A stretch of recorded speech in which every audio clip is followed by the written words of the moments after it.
بالاخره یه اسب بازی فروشی پیدا کردیم. بریم ببینیم لبوبو چیه. این بچه ما سر میگه لبوبو بگیر. سلام آقا، وقت بخیر. خوبی شما؟ خسته نباشید. داداش این بچه ما یه لبوبو می‌خواست، ببینم چی هست، به چه صورتی. چیه؟ خب چیه؟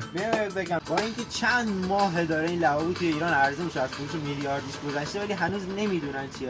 یه عروسک اژدهای کوچولوی دوست داشتنیه که با 6 تا رنگ بندی پیش‌فرض داره و یه چند تا رنگ بندی سکرت خاص. یعنی الان میتونیم باز کنیم نگاه کنیم رنگاش چجوریه؟ این باز کردنش سورپرایزی، اکثرا به ما میگن باز کن ببینیم چه شکلی هست، چه جوری هست. این سورپرایزیه. خب رنگ بندی شانسیه و قشنگیش اینه که بچه خودش اینو بازش کنه و ببینه داخلش چه رنگیه.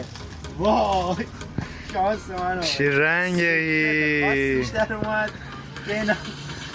خیلی عالیه، خیلی عالیه. این رنگ سکرتشه و بقیه رنگاش شانسیه. چقدر خوش. ای بله. پس همینو ببریم دیگه، ببرم.